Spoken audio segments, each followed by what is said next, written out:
माननीय अध्यक्ष महोदय, ministry of road transport and highways इस विषय पर जो आर्थिक मांगे थी उस पर करीब 74 सम्माननीय सदस्यों ने अपने बहुत ही महत्वपूर्ण विचार और सुझाव रखे हैं।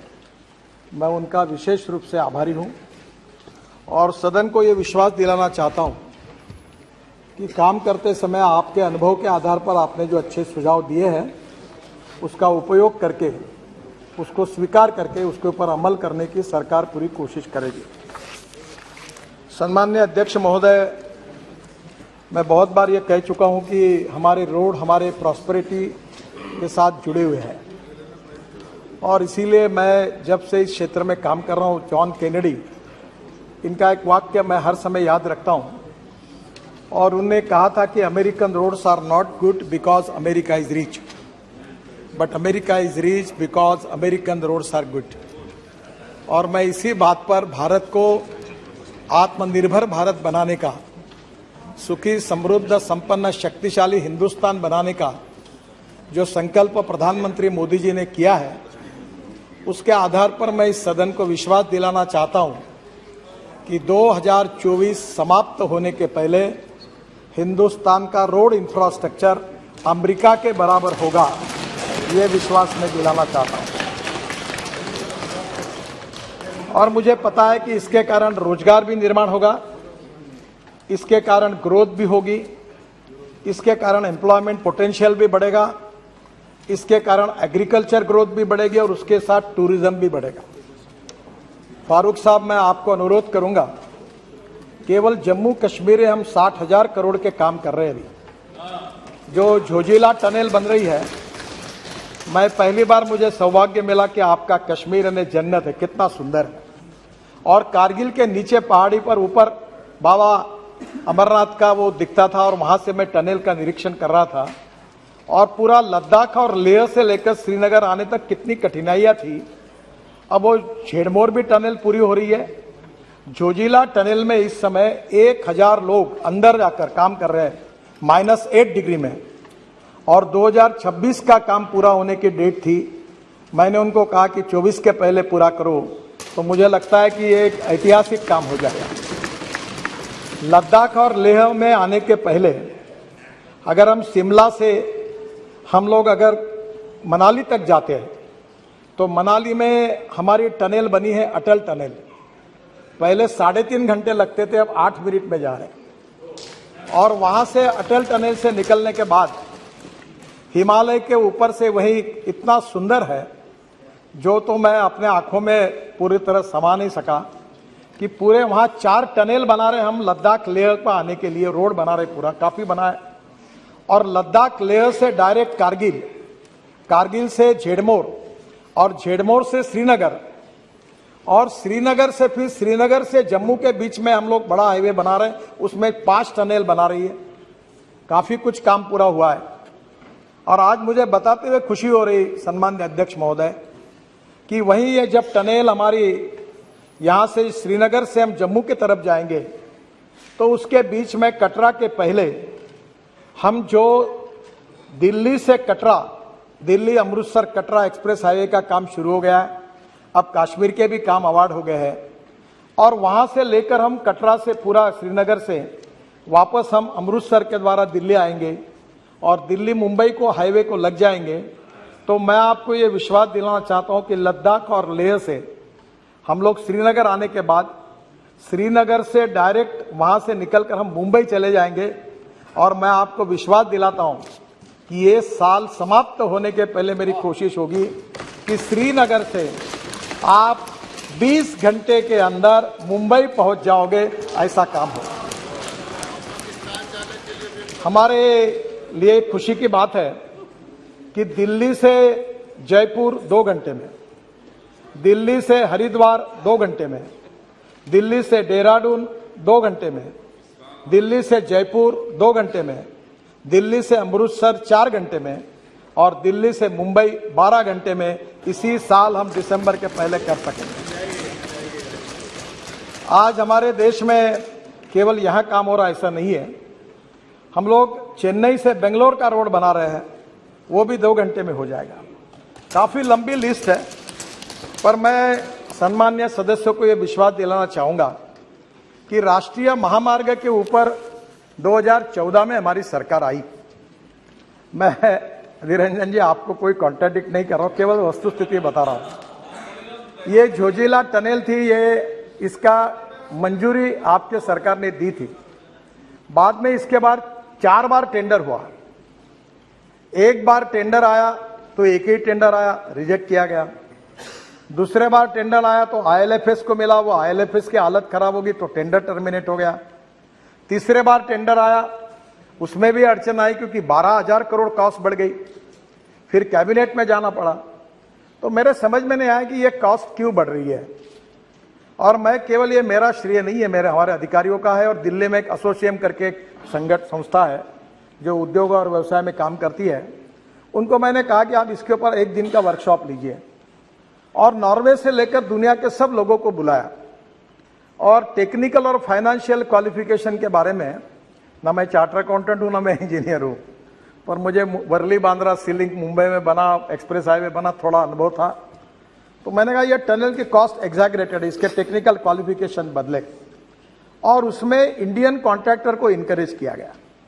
12,000 करोड़ की एस्टिमेट कॉस्ट थी। और आज मुझे बताते हुए एक खुशी हो रही है, हमारे यहाँ तो अभी तो मैं 50 लाख करोड़ के काम कर चुका हूँ। और इस सदन को विश्वास के साथ नम्रतापूर्वक बताना चाहता हूँ, यहाँ तो थोड़ी भी गड़बड़ हुई तो तुरंत आपको पता चल जाता है। आपको 50 लाख करोड़ में एक भी कॉन्ट्रैक्टर ऐसा नहीं मिलेगा कि उसको अपना कॉन्ट्रैक्ट मंजूर करने के लिए कभी मंत्री को मिलना पड़ा, ऐसा एक भी नहीं मिलेगा। आपको कोई ध्यान में आएगा तो मुझे बता दें।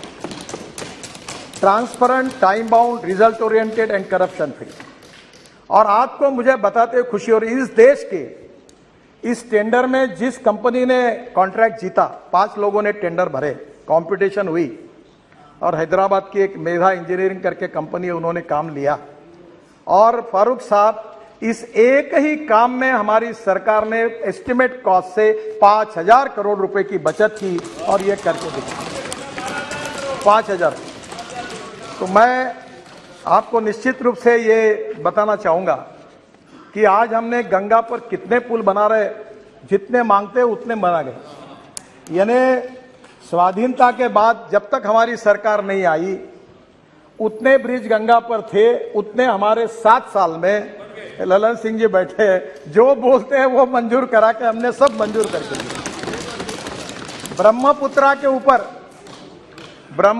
के ऊपर भी अभी तक ये बहुत, ब्रह्मपुत्रा तो सागर ही है और उसमें भी आपके यहां जितने मांगे उतने, जिसका आपने कल माजोली का उल्लेख किया, मेरे से गलती हो गई, मैं सोनवाल जी के प्रचार में आया था माजोली, और वो सोनवाल जी मुख्यमंत्री थे और मुझे हाथ दबा दबा कर हेलीकॉप्टर पर, आप एक ही करो, आप बोल दो।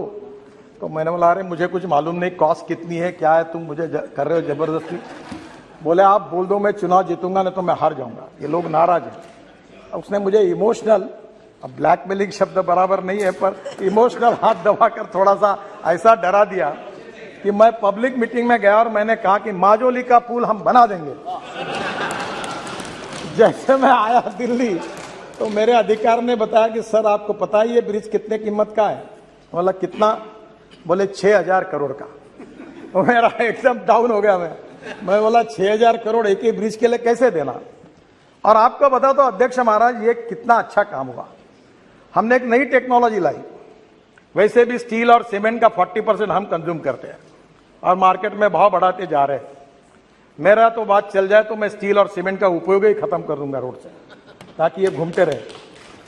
क्योंकि हमने क्या किया कि ये जो ऑस्ट्रेलिया, अपना सिंगापुर में और मलेशिया में एक टेक्नोलॉजी आई, ये जो 2 बीम दिख रहे हैं आपको, इसमें मेट्रो में सब जगह पर डिस्टेंस होता है 30 मीटर।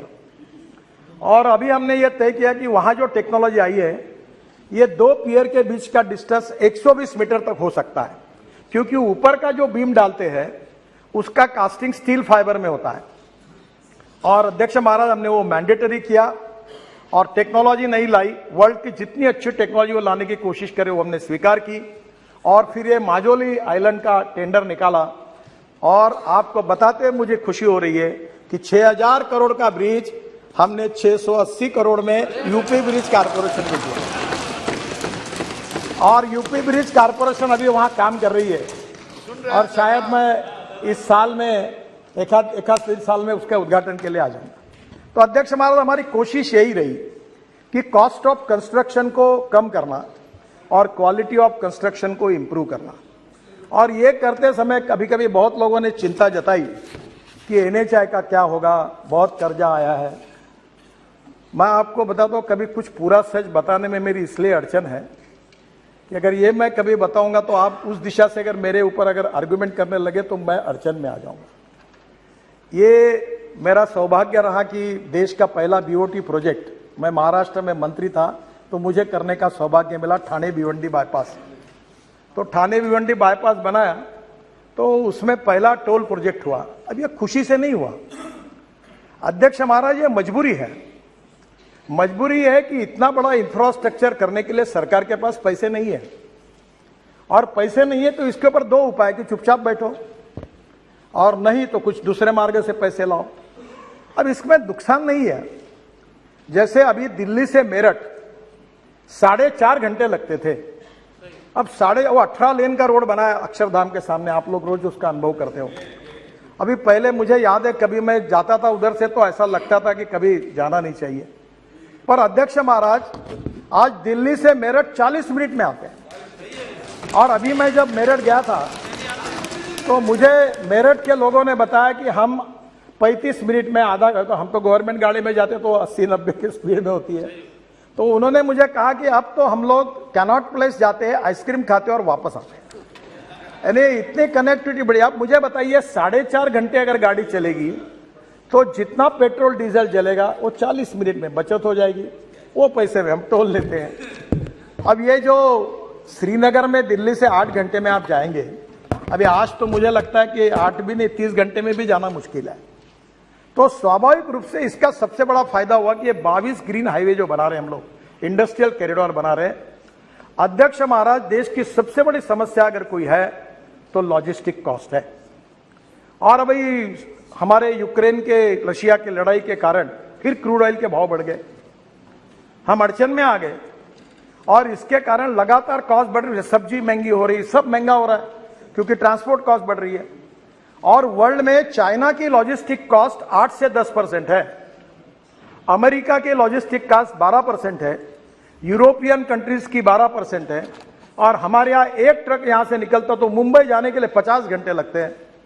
अब अध्यक्ष महाराज, दिल्ली और मुंबई हाईवे बनने के बाद एक कार से 12 घंटे में जाएगा और ट्रक 22 घंटे में जाएगा, तो आधे से ज्यादा अगर समय बचेगा, मशीन कम होगी तो डीजल जो है वो भी कम होगा, तो लॉजिस्टिक कॉस्ट कम होगी।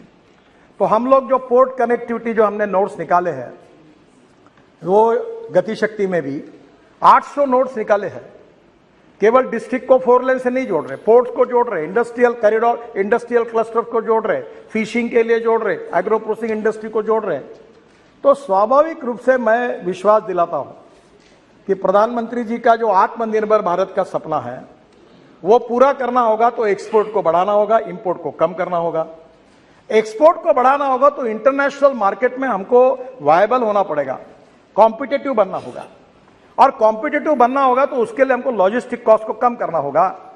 और इसलिए ये जो रोड इंफ्रास्ट्रक्चर खड़ा हो रहा है, जिसका उल्लेख सम्मान्य सदस्यों ने किया था कि आज देश का 70% गुड्स ट्रैफिक रोड पर है और 90% पैसेंजर ट्रैफिक रोड पर है। पर मैं आपको विश्वास के साथ बताना चाहता हूं कि जो नए एनएच बन रहे, ग्रीन एक्सप्रेस हाईवे बन रहे, ग्रीन एक्सप्रेस हाईवे का मतलब यह है कि पुराने रोड को हमने छोड़ दिया। मेरे साथ एक तमिलनाडु का अच्छा लड़का काम करा, भी वर्ल्ड बैंक में बहुत होशियार था, मेरे स्टूडेंट था। तो उसने एक दिन मुझे कहा कि ये जो रोड ऐसे है, ये देखो, वो गूगल पे गया और उसने दिल्ली से चेन्नई रेस मार दी और मुझे बताया कि ये देखो कैसा घूमते घूमते रोड जा रहा है, ये हम क्यों कर रहे हो। तब उन्होंने पहले आइडिया बताई और हमने नए ग्रीन हाईवे का नेटवर्क खड़ा किया। अब जो महाराष्ट्र में रहते हैं, पुणे में, सुप्रिया जी को पता होगा, पुणे में इतना ट्रैफिक जाम, इतना एयर पोल्यूशन, मुंबई में पोल्यूशन। अब पूरे उत्तर भारत का ट्रैफिक जो कर्नाटक, तमिलनाडु, तेलंगाना, केरल जा रहा है, वो मुंबई पुणे नहीं जाएगा। वो पुणे से बेंगलोर जाने के लिए कोल्हापुर की तरफ और सोलापुर की तरफ जाता था, वो ट्रैफिक सूरत से निकलेगा, ग्रीन एक्सप्रेस हाईवे, सूरत से नासिक, नासिक से अहमदनगर, अहमदनगर से सोलापुर और सोलापुर से करनूल। तो पूरा मुंबई पुणे का 50% ट्रैफिक जाम कम होगा। पूरा दक्षिण का पूरा ट्रैफिक जो उत्तर से निकल रहा है वो पूरा सूरत से निकल जाएगा, तो लॉजिस्टिक कॉस्ट भी कम होगी, फ्यूल भी बचेगी। ऐसे 22 ग्रीन एक्सप्रेस हाईवे बन रहे हैं और मेरा विश्वास है कि इसमें निश्चित रूप से काफी फायदा होगा, जिसका उल्लेख बहुत सदस्यों ने किया था कि नेशनल हाईवे के बारे में उन्होंने, हमारे एक सदस्य ने कहा कि हम लोग कोई गलत हिसाब करके बता रहे हैं। जो यूपीए सरकार में हिसाब था वही है, और हिसाब यह है कि हम 8 लेन बनाते तो भी 1 ही किलोमीटर काउंट करते हैं, हम 6 लेन बनाते तो भी 1 ही किलोमीटर काउंट करते हैं, हम 4 लेन बनाते तो भी 1 लेन काउंट करते हैं। और उसी के आधार पर हमने पिछले साल 38 किलोमीटर पर डे हमने ये रोड बनाया। और मैं अध्यक्ष महाराज आपको बताते हुए मुझे खुशी हो रही कि इस देश के लिए हमें इसका अभिमान है कि हमारे विभाग ने 4 वर्ल्ड रिकॉर्ड बनाए। पहला वर्ल्ड रिकॉर्ड ये कि 38 kilometre per day road construction, कोई इसमें ऐसा कोई हमने कई गलत फिगर नहीं बनाई, जो रिकॉर्ड था उसी से बना। उल्टा वेस्टर्न कंट्रीज में 8 होगा किलोमीटर बनाया लेन, तो बोलते 8 किलोमीटर बनाया। हम 8 किलोमीटर को 1 ही किलोमीटर कह रहे, जो यूपीए सरकार में पद्धति वैसी पद्धति से बनाया। 38 kilometre highest in the world. दूसरा हमने किया अभी just 1 week ago, we constructed road length of 50 kilometre single lane in 100 hours, longest length of flexible pavement DBM course road construction in 100 hours, world record हो गया। This record happened on the section of Delhi Vadodara greenfield alignment in Panchmahal district of Gujarat. फिर दूसरा record हुआ जो है 1.38 kilometre, ये तो अभी बताया मैंने आपको। ये जो कंस्ट्रक्शन का है, ये दूसरा रिकॉर्ड हुआ 2.5 kilometre long 4 lane cement concrete road near Vadodara in 24 hour. 4 lane 2.5 kilometre का रोड हमने केवल 24 घंटे में बनाया।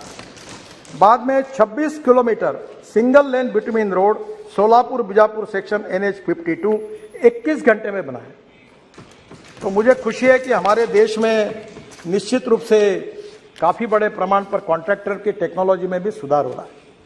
सर, आप बहुत से लोगों ने क्वालिटी के बारे में कहा, मैं थोड़ा आपको नम्रतापूर्वक कहना चाहता हूं। जो रोड अभी बने हुए हैं, जो रोड 2 साल पहले बने हुए हैं, जो रोड 3 साल पहले बने हुए हैं, जो रोड 4 साल पहले बने हुए और जो रोड 5 साल बने हुए आपके कॉन्स्टिट्यूंसी के, मुझे आप बताइए कि उस रोड पर एक भी गड्ढा है क्या?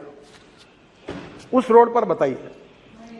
आप प्रॉब्लम क्या हुआ मैं आपको बताता हूं।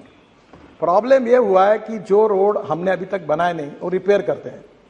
ये भी एक गोरख धंधा है। वो हर साल 1 इंच का बिटुमिन लगाते हैं रोड मेंटेनेंस के नाम पर, और हर बार सब खुश रहते हैं, सभी लोगों को फायदा होता है। ये आप सबको पता है। मैंने इसको बंद कराया और मैंने कहा 1 टाइम डेवलपमेंट में जो, क्योंकि मैं मेरे कॉन्स्टिट्यूंसी में 350 किलोमीटर सीमेंट कॉन्क्रीट रोड बना चुका हूं। आप कभी नागपुर आइए तो कोई गड्ढा ही नहीं दिखेगा आपको, कितने भी बरसात आने दो। तो हमने क्या किया कि एक 6 इंच व्हाइट टॉपिंग की टेक्नोलॉजी निकाली और पूरे तरह कॉन्क्रीटिंग कर दिया है। जो ब्लैक कॉटन सॉइल है वहां प्रॉब्लम होता है, इसलिए जो मेंटेनेंस के प्रॉब्लम है वो आपके सही है। और इसमें एक एनुअल प्लान बनता था, और एनुअल प्लान बनने के लिए उसकी हर स्टेट की एक लिमिट रहती थी कि तुम इतना दो, तुम इतना दो, तुम इतना दो। फिर वो उसको फिर झंझट, इतनी लैंड एक्वायर किया, चक्कर काटने का काम। मैंने एक दिन सेक्रेटरी को, काय के लिए करते हो, पैसा है ना अपने पास, हटाओ लिमिट कैंसिल कर दी। और मैंने सब स्टेट गवर्नमेंट को कहा तुम में जितना दम होगा, जितना भेजना होगा उतना भेजो, सब सैंक्शन कर देता हूं। ये मध्य प्रदेश में गया था, शिवराज सिंह चौहान के घर में मीटिंग चल रही थी, तो वो सेक्रेटरी पूछ रहा था इतना भेजू क्या, इतना। अरे मैंने बोला तुम्हारे पास जितना दम है उतना भेज दे, सब मंजूर कर देंगे, अभी कोई प्रॉब्लम नहीं है सर। इस एनुअल प्लान में पुराने एनएच के जितनी बातें हैं उसके ऊपर मेरा रिक्वेस्ट है, पूरा भेज दो, एनएच चाहिए वो, और मैं आपको पूरे काम कर दूंगा। रही बात सीआरएफ की, सीआरएफ में अड़चन है। सीआरएफ का जो फंड होता है, आपके राज्य में पेट्रोल डीजल पर जो सेस मिलता है, उस सेस का फंड जो होता है वो सीआरएफ का होता है। और उसमें मैं पैसा नहीं बढ़ा सकता, जितना मिलता है शेष उतना ही आपको दे सकता हूं। अब वो एमपी अलग से बोलते हैं, एमएलए अलग से बोलते हैं, राज्य सरकार अलग से बोलते हैं। अब रोटी बनाने के लिए 2 किलो का आटा है और 2000 लोगों का खाना है, तो थोड़ा गड़बड़ होती है। पर आज मैं एक नई घोषणा कर रहा हूं कि सेतु भारतम करके हमारी योजना थी, और इस बार मैं वित्त मंत्री को धन्यवाद दूंगा कि उन्होंने 1600 करोड़ रुपए ज्यादा सीआरएफ ने हमें दिए हैं। तो हमने एक सेतु भारतम योजना बनाई थी कि एनएच पर जितने आरओबी थे, हम पूरे बनाने के लिए कोई 150-200 बना रहे। अब उसी सेतु भारतम योजना को मैंने ये 1600 करोड़ ऐड करके दिए, और ये रेलवे और हमारे काम जो चलते प्रपोजल आते आते तो 1:6 क्या 1:8 किया तो भी फर्क नहीं पड़ता, क्योंकि ये करते करते बहुत टाइम लगता है। पर 1:6 भी पकड़ा तो भी 8 से 10 हजार करोड़ होते हैं। और मैं आज सदन में घोषणा कर रहा हूं कि सेतु भारतम में आपके कॉन्स्टिट्यूंसी में चाहे म्यूनिसिपल कॉर्पोरेशन का आरओबी हो, चाहे डिस्ट्रिक्ट का हो, चाहे स्टेट पीडब्ल्यूडी का हो, चाहे कहीं का भी, जहां रेलवे फाटक बंद करना होगा उतने आरओबी और आरओबी के प्रोजेक्ट प्रपोजल स्टेट गवर्नमेंट के थ्रू पता मुझे भेज दीजिए। मैं 100% अपने पैसे से वो पूरे बनाता हूं, आप तुरंत भेज दीजिए। क्योंकि इसके पहले हमें बंधन था कि मैं केवल एनएच के ऊपर ही काम कर सकता था, तो एनएच के ऊपर के आरओबी जो है वो हमारे पैसे से करेंगे, और जो अब स्टेट के इसमें है वो जो पूरे स्टेट और कारपोरेशन के, पूरा मेरा होने तो फिर आप पूछ लीजिए, पूरा स्टेट के, कारपोरेशन के, नगर परिषद के, जो गांव में इतने कीचड़ होता है, वहाँ ट्रैफिक जाम होता है, लोग तंग आते हैं, मैं भी भुगत चुका हूँ। और हमारे नहीं, अपना नहीं है, वो स्टेट का है, वो नगर पालिका है। तो अभी कुछ चिंता मत करो, सब भेज दो, मैं सब मंजूर कर दूंगा, आप लाओ लो सब। तो ये कम से कम 8-10 हजार करोड़ के आरओबी में मुझे लगता है आपके प्रॉब्लम सॉल्व हो जाएंगे। दूसरा, एक बात जरूर है कि बहुत से लोगों ने कहा प्लांटेशन के बारे में, और प्लांटेशन के बारे में मैं भी पूरी तरह से सहमत नहीं हूं। मैं कोशिश कर रहा हूं, पर 2 चीजों जिनके पूरी सफलता में, प्लांटेशन और रोड सेफ्टी। तो प्लांटेशन में प्रॉब्लम यह है कि अभी हमने ये जो राजमुंद्री करके अपना आंध्र प्रदेश का एक डिस्ट्रिक्ट है, वहाँ बहुत अच्छी नर्सरी है। हाँ, yes, you are from that. तो मैंने नियम किया कि 3 मीटर का ही पेड़ लगना चाहिए एनएच पर। तो इनके यहाँ के नर्सरी के पूरे पेड़ खत्म हो गए, क्योंकि अब वो मिले नहीं। अभी नर्सरी भी खोल रहे हैं, और इकोलॉजी एंड इन्वायरमेंट के लिए हमारी कटिबद्धता है। और मैं ये कंस्ट्रक्शन में काम करते हुए अब मैं समझ गया हूं कि झाड़ पेड़ को काटना ठीक नहीं है, और इसलिए सुप्रीम कोर्ट ने 4 धाम के प्रोजेक्ट में हमें परमिशन दी है। अब हम कोर्ट में मामला जीत गए, बद्रीनाथ, केदारनाथ, गंगोत्री, यमुनोत्री को जोड़ने के लिए। फिर भी हमने निर्णय किया है कि हम देश में 1000 कॉन्ट्रैक्टर ऐसे तैयार करेंगे जो केवल ट्रांसप्लांटेशन का काम कर सकते हैं। हम पेड़ तोड़ेंगे नहीं, हम ट्रांसप्लांट करेंगे। अध्यक्ष महाराज, आपको कभी समय मिलेगा तो हम एक स्टेट ऑफ आर्ट प्रोजेक्ट, एक एयरपोर्ट के पीछे द्वारका एक्सप्रेस हाईवे कर रहे हैं। 30,000 करोड़ का प्रोजेक्ट है 10 किलोमीटर में, और वो जो प्रोजेक्ट है वहां हमने 12,000 ट्री को, मैंने आग्रह से कहा नहीं तोड़ना, ट्रांसप्लांट सक्सेसफुली किया है। इसमें अलग अलग प्रकार की टेक्नोलॉजी है, और निश्चित रूप से इस देश में 1000 कॉन्ट्रैक्टर ऐसे तैयार करेंगे, पर पेड़ उनको पैसा देंगे, और इसके बाद पेड़ काटेंगे नहीं, ट्रांसप्लांट करेंगे। यही कोशिश हम करेंगे, ये मैं आपको बताना चाहता हूं। सर, एक बात रोड सेफ्टी की है, मुझे आपका भी सहयोग चाहिए। बहुत दिनों में आप लोगों ने भी उल्लेख किया कि वर्ल्ड में जाने के बाद 11% वर्ल्ड के एक्सीडेंट कहाँ होते हैं, तो हिंदुस्तान में होते हैं। मरने वाले लोग ज्यादा कहाँ है, तो हिंदुस्तान में। 5 लाख एक्सीडेंट होते, 1.5 लाख लोगों की मौतें होती है। अब मुझे बताइए, 3 लाख लोग दिव्यांग बन जाते हैं, हाथ पैर टूट जाते हैं, 3% जीडीपी का नुकसान होता है, और ये बहुत ही क्लेशदायक है। इसमें रोड इंजीनियरिंग का भी कारण है। मैं अपने डिपार्टमेंट की जिम्मेदारी लेता हूं। ब्लैक स्पॉट्स, आपने सही कहा, ये डीपीआर बनाने में क्वालिटी अच्छी नहीं है, और इसलिए रोड सेफ्टी को ध्यान में लेकर मैंने कहा ये डीपीआर वाली आउटडेटेड सिस्टम को बंद करो, और पीएमसी, प्रोजेक्ट मैनेजमेंट कंसल्टेंसी लाओ। और इसको प्रोफेशनल में जो वर्ल्ड के कंसल्टेंट थे वो भाग गए हमारे यहां से, तो मैंने हमारे अधिकारियों को पूछा कि तुम्हारा हार्ट ऑपरेशन करना है तो टेंडर निकाल के कारपोरेशन के हॉस्पिटल में क्यों नहीं जाकर तुम ऑपरेशन करते हो? तब आपको ऑपरेशन करना होता है तो आपको अच्छा डॉक्टर चाहिए। डीपीआर बनाते समय लोएस्ट आता है उसको, तो वो जो सब घटिया काम करता है। तो अब इसके बारे में हमने डीपीआर बनाने के बारे में काफी सुधार किया है और वर्ल्ड की बेस्ट टेक्नोलॉजी, बेस्ट कंपनी को ज्वाइंट वेंचर करके जो बेस्ट सक्सेसफुल प्रैक्टिसेस है उसको लाना है। मैं तो अक्सर ये बात कहता हूं कि innovation, entrepreneurship, science, technology, research, skilled and successful practices, we name it as a knowledge and conversion of knowledge into wealth is the future. और इसलिए टेक्नोलॉजी में हमारे इतना लोग काम कर रहे हैं, आईआईटीज अच्छा काम कर रहे हैं, हमारे इंजीनियर्स अच्छा काम कर रहे हैं, हमारे स्टार्टअप अच्छा काम कर रहे हैं। और आप लोगों ने भी कल मुझे सुझाव दिया ना, मैंने 2 सुझाव आपके स्वीकार किए। एक किसी ने कहा, मैं नाम भूल रहा हूं, अध्यक्ष महाराज, उनने कहा आधार कार्ड के ऊपर, शायद श्रीनिवास पाटिल जी ने कहा था, आधार के कार्ड के ऊपर, जिसके बाद आधार का कार्ड और वहां टोल है, तो आधार का कार्ड देखकर मानकर उसको तुरंत पास इशू किया जाए। तो मैं सजेशन मान्य करता हूं, जहां भी ऐसे टोल बने और वहां के स्थानिक लोगों की अड़चन होती है, आधार कार्ड को लेकर पास बनाकर देंगे। दूसरा एक है कि 60 किलोमीटर के बीच में टोल नहीं आता है और कुछ जगह चालू है। मैं आज सदन को विश्वास दिलाता हूं, बहुत बार ये गलत काम हो रहा है, इलीगल है। मैं बार बार कहता हूं पर पैसे मिलते हैं इसलिए डिपार्टमेंट हाँ करते हो, हाँ। ये इनका कितने दिन मेरे से झगड़ा किया इन्होंने, बोले जी ने बहुत। अब मैं बता रहा हूं कि इसके बाद 3 महीने के अंदर 60 किलोमीटर के अंदर एक ही टोल नाका होगा, दूसरा होगा तो वो बंद किया जाएगा।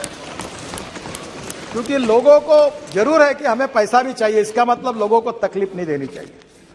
तो आज ये जो रोड सेफ्टी की बात हुई, इसमें अभी हमने रोड इंजीनियरिंग में सुधार करने के लिए काफी उपाय किया। ऑटोमोबाइल में इंडस्ट्री का भी मैं मंत्री हूं, बहुत इंडस्ट्री मेरे ऊपर नाराज हो गई क्योंकि इकोनॉमिक मॉडल को मैंने 6 एयरबैग मैंडेटरी कर दी।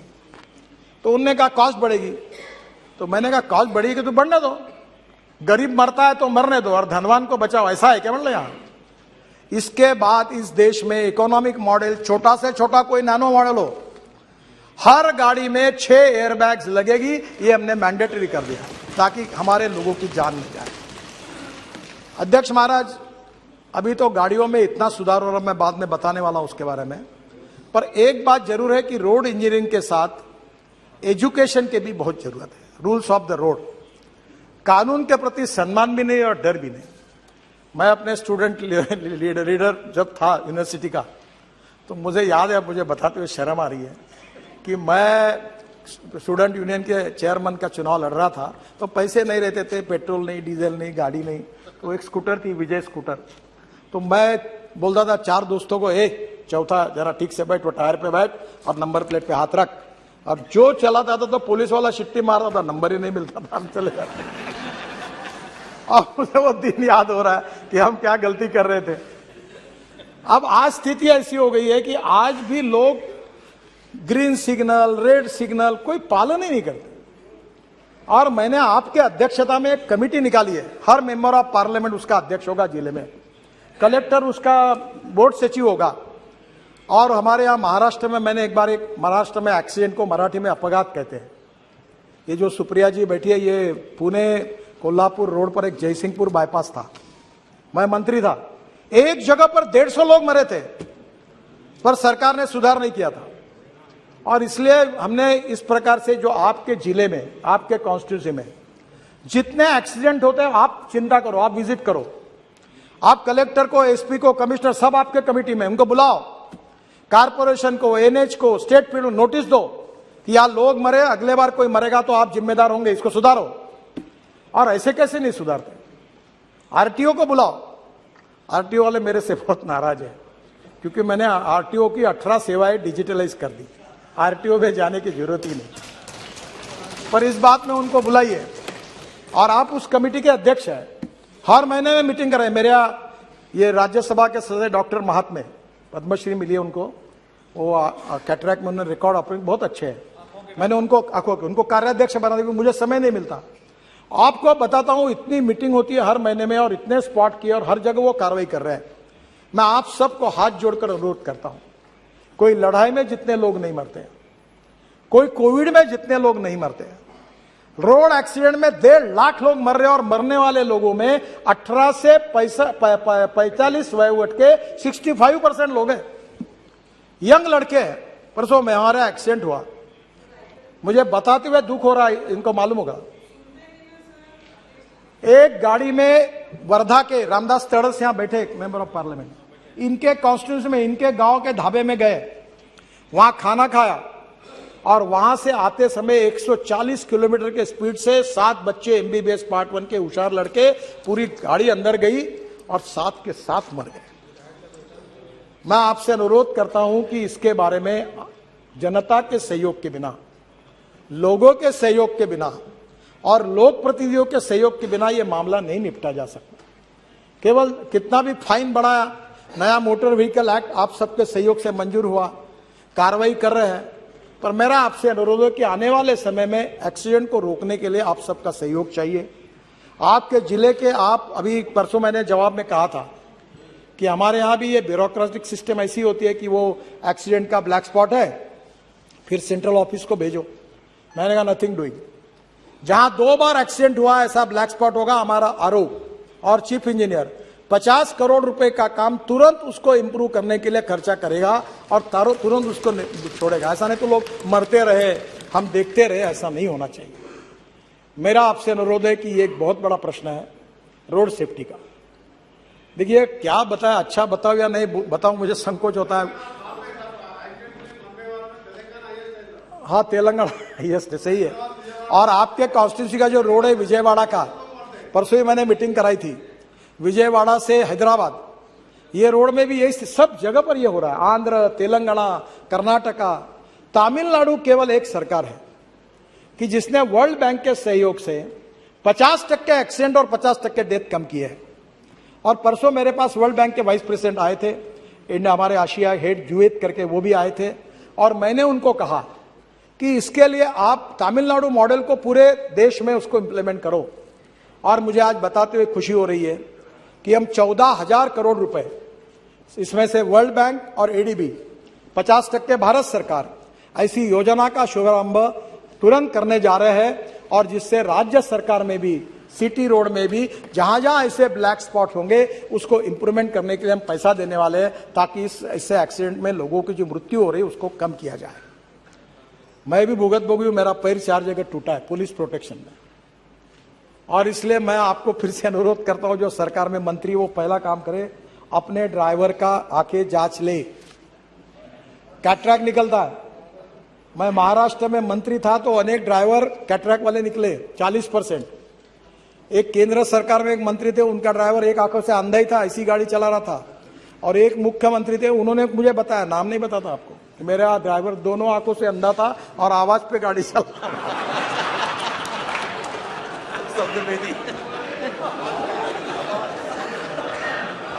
अब मैं आपसे अनुरोध करता हूं, आप जितने लोग हैं सर, पहले अपने गाड़ी के ड्राइवर का आंखों की जांच अच्छे डॉक्टर से कराइए। पीने वाला नहीं चाहिए, पीने वाला तो बिल्कुल नहीं चाहिए। और इसलिए मुझे लगता है कि आपके सपोर्ट के बिना, आपके अवेयरनेस के बिना नहीं होगा। और ये जो तमिलनाडु का सक्सेस मॉडल है, इसके आधार पर इंजीनियरिंग, एजुकेशन, इमरजेंसी और उसके साथ साथ हमारे लिए सबसे इम्पोर्टेंट चीज है कि हम लोग जो लॉ बना रहे हैं उसका इम्प्लीमेंटेशन। ये चारों बातों के आधार पर अगर वर्ल्ड बैंक का भी सहयोग मिल रहा है तो हम लोग हिंदुस्तान में, कहीं कहा जाता है, मैं भी कभी सवाल नहीं करता हूं, मैं कभी पत्रकार मुझे बहुत आड़े टेढ़े सवाल करते हैं, मैं पूछता हूं, आप में से कितने लोग ऐसे जो आरटीओ ऑफिस में जाके ड्राइविंग की टेस्ट देके जिन्होंने लाइसेंस लाया, बताओ, हाथ ऊपर करो। मैं आपको यह सवाल नहीं पूछूंगा कि आप कितने लोगों को जिन्होंने आरटीओ ऑफिस में जाकर ड्राइविंग की टेस्ट देके लाइसेंस मिला है। शायद सब लोग हाथ ऊपर कर नहीं पाएंगे। मैं आपको एम्ब्रॉसिंग क्वेश्चन नहीं लाता सर। ये अध्यक्ष महाराज, ये स्थिति है कि वर्ल्ड में इस बात की चर्चा होती है कि जिस देश में सबसे आसानी से लाइसेंस मिलता है, ऐसा कोई देश है तो हिंदुस्तान है। और हमारे इस लाइसेंस को वो मानते नहीं। इसलिए आने वाले समय में इस विषय में आपके स्टेट गवर्नमेंट में भी आप जरूर सहयोग करिए, यही मैं आपसे अनुरोध करूंगा। अध्यक्ष महाराज, और एक बात है जो विशेष रूप से मैं आपको अनुरोध करूंगा कि अब ये जो पोल्यूशन है रोड का, डीजल का, ये भी समस्या है। मैं बहुत 15 साल से इसके पीछे लगा हूं और मैं आपको आमंत्रित करूंगा कि जरा इस सेशन में अगले सप्ताह मेरे घर पर आइए। मैं हाइड्रोजन पर चलने वाली कार में आपको चक्कर दूंगा। अध्यक्ष महाराज, अब दिन वो दूर नहीं है कि हम लोग ग्रीन हाइड्रोजन 3-4 प्रकार का होता है। ब्लैक हाइड्रोजन यानी जो कोयले से बनता है, ब्राउन हाइड्रोजन यानी पेट्रोलियम से बनता है, और ग्रीन हाइड्रोजन जो है वो पानी से बनता है। ट्रांसपोर्ट मिनिस्ट्री ने स्पेशल इनिशिएटिव लिया है कि अब पेट्रोल डीजल के बजाय हम लोग अब ethanol, methanol, biodiesel, bio CNG, bio LNG और ग्रीन हाइड्रोजन और इलेक्ट्रिक पर आएंगे। और मैं आप सबसे अनुरोध करता हूं, बहुत आसान काम है। आपके हर जगह पर नगर पालिका और महानगर पालिका में गंदा पानी है, सीवेज वाटर। मैं 7 साल पहले पीछे लगा और मेरे कॉन्स्टिट्यूंसी का टॉयलेट का पानी मैं महाराष्ट्र सरकार को बेचता हूं। आपको पता लगेगा, आश्चर्य होगा कि 325 करोड़ रुपए हमको साल के मिलते रॉयल्टी टॉयलेट का पानी बेचकर। अब उसी पानी को अच्छा बनाकर जो हम लोग सॉलिड वेस्ट मैनेजमेंट है, उसमें हमारे कचरे में ग्लास है, मेटल है, ऑर्गेनिक है, इसको सेग्रीगेट करके रूफटॉप सोलर और छोटी विंड मिल जो गुजरात में बनती है उसको लेकर, क्योंकि ग्रीन हाइड्रोजन बनाने में 70% कॉस्ट पावर की है और पावर में हमारे पावर मंत्री भी बहुत इनिशिएटिव ले रहे हैं और इसलिए आगे चल के उन्होंने काफी देने वाले सहूलती। तो वहां से हम लोग डायरेक्ट अगर वो पावर मिल जाएगी तो पानी से ग्रीन हाइड्रोजन निकलेगा, फिर उसको एक विशिष्ट बार तक प्रेशराइज करना पड़ता है, तो जनरेटर जो होगा वो इथेनॉल पे होगा। और मैं आपको बताता हूं कि ये हाइड्रोजन सबसे सस्ता फ्यूल होगा। और ये मैं बहुत दिनों से, जब से मैं बीजेपी का प्रेसिडेंट था तो लोग मुझे हंसते थे। मैं इथेनॉल की बात करता था, बायोफ्यूल की बात करता, आपको पता है अब सब लोग करने लगे। शायद मेरे समझाने में कुछ कम पड़ा होगा कि शायद मैं समझा नहीं पाया होगा, पर आज सब लोगों को लगता है कि ये होना चाहिए, क्योंकि पेट्रोल डीजल अपने हाथ में नहीं है और पोल्यूशन हो रहा है। और इसलिए मैं आज सदन से अनुरोध करूंगा कि आज ग्रीन हाइड्रोजन के ऊपर आपके डिस्ट्रिक्ट में आप इनिशिएटिव लीजिए। अभी सिंह साहब उसके ऊपर स्कीम ला रहे हैं। इलेक्ट्रोलाइजर भारतीय इंजीनियर्स ने, मैं इनॉग्रेशन के लिए जा नहीं पाया, बेंगलोर में हमारे अमेरिका के 4 इंजीनियर है, उन्होंने इलेक्ट्रोलाइजर बनाए, 1 करोड़ 20 लाख का। अब वो हर जिले में बनाएंगे और उसमें गंदे पानी को शुद्ध करके रूफटॉप सोलर, अब सोलर हमारे बास्केट में 38% सोलर पावर है और इसलिए हम कोई कोयला जला के पावर की बात नहीं कर रहे हैं। और solar power, hydro power, nuclear power, thermo अनेक प्रकार की एनर्जी ला रही है, तो हम सब प्रकार की अल्टरनेटिव ग्रीन एनर्जी के पीछे जाए, ताकि कोल से एनर्जी अच्छी नहीं है। और पेट्रोलियम एनर्जी में हम इंपोर्ट करते हैं। हम एनर्जी इंपोर्ट करने वाले नहीं, हम एनर्जी एक्सपोर्ट करने वाले बने, यही प्रधानमंत्री की इच्छा। और इसलिए 3000 करोड़ रुपए का हाइड्रोजन मिशन जाहिर हुआ है, लाल किले पर प्रधानमंत्री ने जाहिर किया है। आप सब लोग आग्रह करेंगे तो आज cement plant, steel plant, railway, हवाई जहाज सब इस पर चलेंगे, तो हमको पेट्रोल इंपोर्ट करने की जरूरत नहीं पड़ेगी। और इसलिए आज इलेक्ट्रिक व्हीकल की मैं आपको बात करता हूं। आप इलेक्ट्रिक लोग मुझे बोलते कितने साल में आएंगे, कब आएंगे, कोई जरूरत ही नहीं बोलने की। मेरे पास आंकड़े, अभी बस का राइज 1200% हुआ। स्कूटर, टाटा की इलेक्ट्रिक की अभी गाड़ी आई है, लोग मुझे बोलते पत्र दो, गाड़ी नहीं मिल रही है। आपको बताता हूं, इलेक्ट्रिक की आज से मैक्सिमम 2 साल के अंदर पेट्रोल की स्कूटर, मोटरसाइकिल, पेट्रोल की ऑटो रिक्शा और पेट्रोल की कार, इसके बराबर इलेक्ट्रिक की कार, स्कूटर, ऑटो रिक्शा की कीमत होगी। मैं आपको बता रहा हूं, अभी लिथियम आयन बैटरी की कीमत कम होते जा रही है। और हमने जो केमिस्ट्री पे काम शुरू किया हमारे देश में, हमारे रिसर्च ऑर्गेनाइजेशन, IIT, स्टार्टअप ने, उसमें हम लोग केवल लिथियम आयन नहीं, zinc ion, aluminium ion, sodium ion, इस केमिस्ट्री को डेवलप कर रहे हैं। और आने वाले समय में ये सब डेवलप हो जाएगा। और इलेक्ट्रिक में आपको बताता हूं कि अगर पेट्रोल के लिए अगर आप 100 रुपए खर्चा कर रहे हैं तो इलेक्ट्रिक के लिए 10 रुपए लगेंगे। आवाज भी नहीं आता, धुआं भी नहीं निकलता और इतनी अच्छी गाड़ी अभी ये गिरिराज जी भी यूज कर रहे हैं, मैं भी 1 साल से इलेक्ट्रिक एसयूवी यूज कर रहा हूं। अब तो अच्छी आई है। इसके साथ सबसे बड़ी बात हमारे सरकार ने की, इथेनॉल लाया। अब इथेनॉल जो है वो फ्लेक्स इंजन लाया हमने। फ्लेक्स इंजन की एडवाइजरी इशू की है टोयोटा, सुजुकी और हुंडई, तीनों ने भी एक्सेप्ट किया है कि 6 महीने के अंदर गाड़ियां आएंगी। और अभी टीवीएस और बजाज और हीरो तीनों की मैंने लॉन्च भी कर दी स्कूटर। 100% पेट्रोल और 100% bio ethanol. Ethanol 62 rupees litre, petrol अब मालूम नहीं आज क्या भाव होगा। और अब इथेनॉल की कैलोरिक वैल्यू पेट्रोल के ऊपर लाने की भी टेक्नोलॉजी लाई है।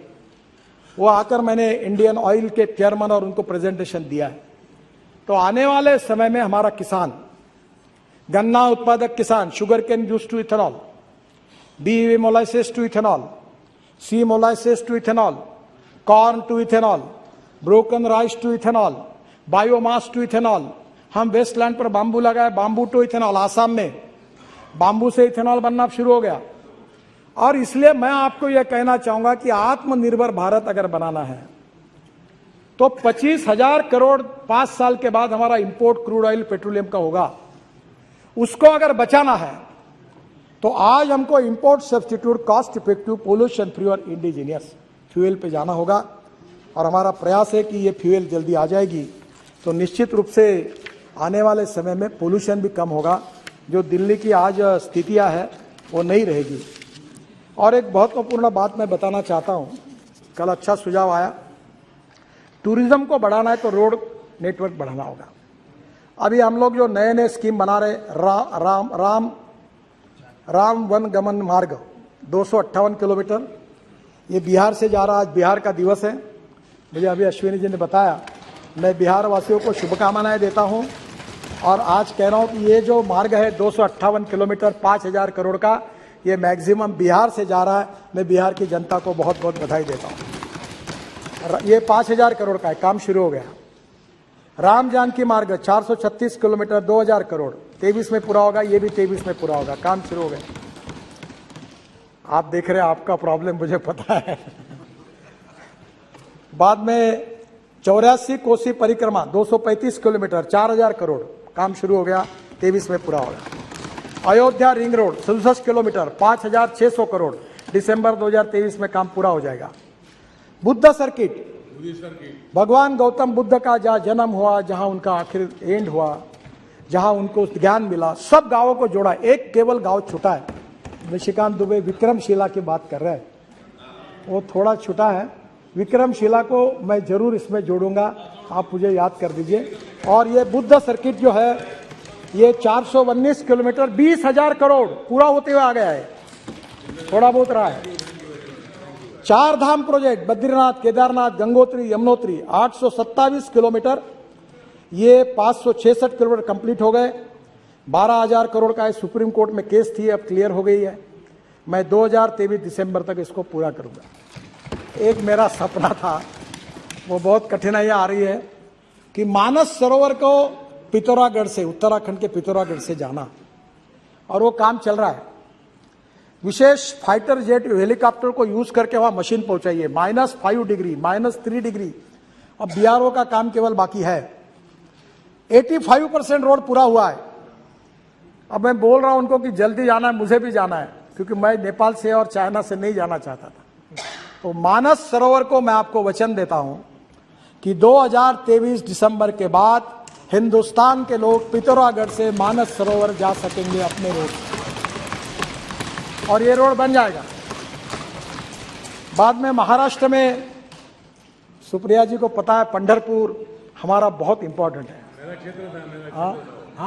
हाँ, रामदास जी थे वही के, मेरा क्षेत्र था वो। तो पालखी मार्ग तुकाराम महाराज और ज्ञानेश्वर महाराज, देव और आळंदी को पंढरपुर से जोड़ने वाला 365 किलोमीटर 5,000 करोड़, काम जोरों में शुरू है। निश्चित रूप से 23 के पहले पूरा हो जाएगा। बाद में जुआरी ब्रिज एट गोवा, हमें बहुत खुशी है कि वो ब्रिज पर मैं एक व्यूअर गैलरी बना रहा हूं, और दोनों बाजू में कैप्सूल लिफ्ट होगी। एक समय 200 लोग ऊपर जाएंगे और रेस्टोरेंट में जाकर कॉफी पियोगे और पूरा समुद्र और गोवा दिखेगा। तो ये मेरे लिए भी बहुत महत्वपूर्ण प्रोजेक्ट है। केबल स्टेट ब्रिज है, स्टेट ऑफ आर्ट है। अभी आप गोवा जाओगे तो आप देखोगे बहुत सुंदर है। अभी मैंने प्रयागराज में भी बताया कि प्रयागराज में भी एक केबल स्टेट ब्रिज बना रहे हैं। और अभी हमने पहले शुरुआत की, पहले रोड, फिर ब्रिज, फिर मेट्रो। अभी पूना में हम लोग बना रहे हैं, शिरूर से वाघोली, बाद में पूछ लेना, शिरूर से वाघोली, यहां से 1.5 लाख पीसीयूस का ट्रैफिक है। और अब ब्रिज बना रहे हम, नीचे में 8 लेन रोड, ऊपर में 6 लेन ब्रिज पहले फ्लोर पर, दूसरे फ्लोर पर 6 लेन ब्रिज, और उसके ऊपर में मेट्रो। ये चेन्नई में भी बना रहा हूं मैं, चेन्नई पोर्ट से लेकर पूरे चेन्नई के बाहर तक ऐसे 3 टायर सिस्टम के ब्रिज बना रहे। जुआरी ब्रिज उसमें ही है। एक द्वारका में, द्वारका ओखला सिग्नेचर ब्रिज है, उस पर लाइटिंग है, बहुत सुंदर बना है। ये भी 1000 करोड़ का है, दिसंबर तक इसका काम पूरा हो जाएगा। जहां तक आपने जो बात की है अधीर रंजन जी ने, सर हमें विरासत में 403 प्रोजेक्ट 385 लाख करोड़ के बंद पड़े हुए प्रोजेक्ट मिले जब मैं मंत्री बना, और उसमें से 40,000 करोड़ के प्रोजेक्ट हमने टर्मिनेट कर दिए। और उसमें से ये दिल्ली जयपुर, ये दिल्ली हरिद्वार, ये गाला खाया कितनी खाई मैंने। ये बैठे वो कॉन्ट्रैक्टर कहते कहते 50 मीटिंग हुई, कितने लोग चले गए, मुख्यमंत्री बदल गए। अभी दिल्ली जयपुर का उसमें से थे। पर मैं आपको बताता हूं, मैं आपको दोष नहीं देता, पॉलिसी में कमियां रहती है। लैंड एक्विजिशन किए बिना अवार्ड हो गए, इन्वायरमेंट फॉरेस्ट क्लियरेंस मिले नहीं, रेलवे ओवरब्रिज की परमिशन मिले नहीं, वर्क ऑर्डर दे दिया, प्रोजेक्ट अटक गए, कॉन्ट्रैक्टर बैठ गए, इसके कारण तकलीफें आई। आपको बताता हूं 40,000 करोड़ के प्रोजेक्ट टर्मिनेट किए, और उस समय के 50,000 करोड़ के प्रोजेक्ट पर हमने पूरे करते करते लाकर लगभग समाप्त करते हुए लाए, उससे मार्ग निकाला। और मैं आज इस सदन में विश्वास के साथ ये कह सकता हूं कि मेरे विभाग के इंजीनियर्स ने और हमने सब ने बैंकों के साथ, अधिकारियों के साथ बैठकर रात को 12-12 बजे तक यहां बैठते थे, ऐसी पंचायत भर्ती थी, और हमने हिंदुस्तान की बैंकों को 3 लाख करोड़ के एनपीए से बचाया, 3 लाख करोड़ के। अब हमने उस अनुभव से सीख ली कि 90% लैंड एक्वायर्ड किए बिना अवार्ड नहीं होगा, इन्वायरमेंट फॉरेस्ट क्लियरेंस किए बिना ये नहीं होगा, प्रोजेक्ट को अवार्ड नहीं करेंगे। रेलवे ओवरब्रिज के क्लियरेंस लाओ, सब रेडी होगा तो ही अवार्ड करेंगे, नहीं तो नहीं करेंगे। अब कभी दिक्कतें कम है, पर कभी ना कभी आपको इस पार्लियामेंट में कभी सोचना होगा। देखो, इकोलॉजी एंड इन्वायरमेंट के मैं बहुत सेंसिटिवली इसका सपोर्टर हूं, पर जब कानून एग्जैगरेटेड बन जाता है कि जहां एक भी पेड़ नहीं है, जंगल भी नहीं है, तो भी रिकॉर्ड पे लिखा है तो काम मत करो, बंद करो, कैसे देश होगा? हजारों करोड़ का चूना लग रहा है, हम काम डिले हो रहा है। इस देश के संसद को, आप लॉ मेकर हो, इकोलॉजी एंड इन्वायरमेंट को भी, ethics, economy, ecology and environment तीनों इंपॉर्टेंट इज है, पर इकोलॉजी एंड इन्वायरमेंट के लिए हमको बिल्कुल जाना आगे। हम पेरिस अकॉर्ड से लेकर फ्यूल से लेकर सब जगह पोल्यूशन को कम करने की कोशिश कर रहे हैं। केवल दिल्ली के पोल्यूशन के लिए 62,000 करोड़ रुपए मेरा डिपार्टमेंट खर्चा कर रहा है सर, 62,000 करोड़। दिल्ली का रिंग रोड बनाया, दिल्ली के सब रोड बनना शुरू हुआ है ताकि दिल्ली का प्रदूषण कम हो। एक धौला कुआं का था, मैं रोज नागपुर से आता था प्लेन से, रोज 1 घंटा को धौला कुआं पे बैठ के गाड़ी में देखता था, रोज बोलता था क्या हुआ, ये कैसे करें। मेरा क्या बोले एनएच नहीं है, मैंने बोला नहीं है ना एनएच, आओ इधर, इसको 5 किलोमीटर एनएच जाहिर कर दो ताज पैलेस तक और बनाओ काम तो हो गया काम। आज धौला कुआं पर आप अटकते नहीं है। और आज इसलिए मैं आपको यही कहना चाहूंगा कि कभी तो भी 1980 का फॉरेस्ट इन्वायरमेंट एक्ट उस समय बना था, एक साइड पेंडुलम इधर चला गया था। अब थोड़ा सा इस संसद को मैं अनुरोध करूंगा, हमें विकास भी चाहिए, रोजगार भी चाहिए, एक्सपोर्ट भी चाहिए, पर्यावरण भी चाहिए। हमें ऐसा एक्सेंट्रिक सोच के नहीं होगा। कभी ना कभी आदरणीय अधीर रंजन जी, आप सब पार्टी के लोग मिलकर एक बार इसमें पॉलिटिक्स न लाते हुए देश के इंटरेस्ट में, हमारे देश के इंफ्रास्ट्रक्चर को, हम एक डेवलप कंट्री है, इसके लिए किस प्रकार के कानून और नियमों के जाना चाहिए, इसका जरूर सोचिए। नहीं तो एक एक काम के पीछे हर साल 20-20 हजार, 30-30 हजार करोड़ स्टे मिल जाते हैं। आपको मैं बताता हूं, मुझे बताते हुए दुख होता है, कोई ये कहने के लिए ना आता मेरा रोड करो, काम शुरू करो। जो लोग आते हैं वो इसलिए आते हैं कि काम रोको, काम स्टे करो।